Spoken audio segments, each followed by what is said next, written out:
College football is all about rivalries. There's Michigan, Ohio State, Oklahoma, Texas, and even Florida, Georgia.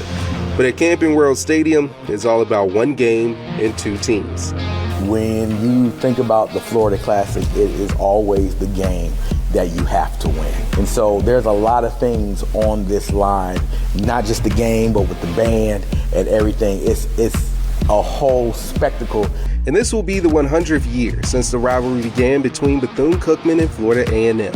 The first game was played in 1925 in Tallahassee. The Rattlers won 23-0. Then the next year, the Wildcats took the win 12-0, and the rest was history. Former BCU players Darryl Natil and Johnny Vickers relived their favorite moments. That was what I would like to call the play.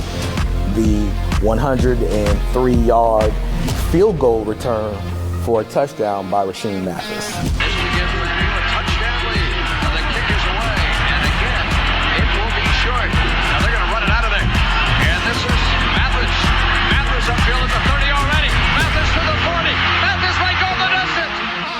And I guess at that time, no one had ever seen anybody catch a field goal and start returning it. So at first, people were just walking when he caught the ball, but then noticed that he was returning it. And by that time, it was too late.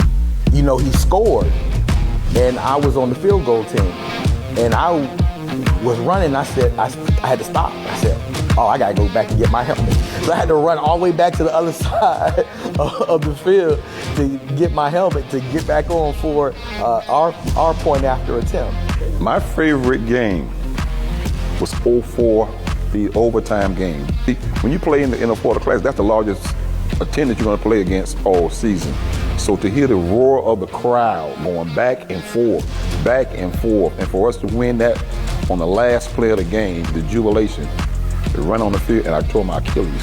I was going to interview the coach, and one of the players stepped on my foot. I found out 2 months later, I thought I had a sprained ankle. And I finally went and got an MRI, and my Achilles was hanging on like this.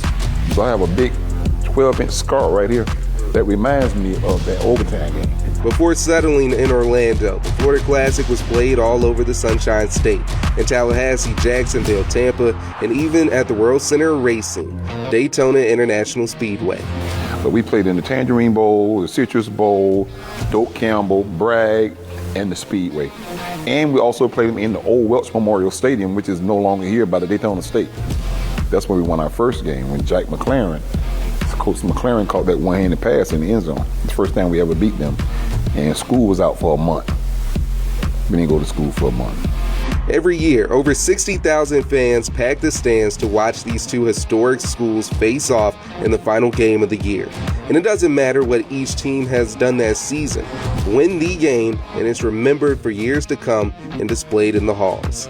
FAMU didn't win, FAMU didn't win, FAMU didn't win.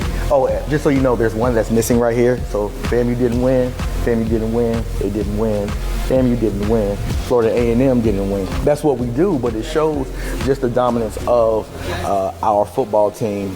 Every time I step on a football field, I get a rush. Even when you smell cut grass, you get that rush. Now when I walk on artificial turf, I get that rush. The history of the Florida Classic runs deep, and these two storied HBCUs will add Chapter 80 this Saturday. At Bethune-Cookman, Brandon Green, Spectrum Sports.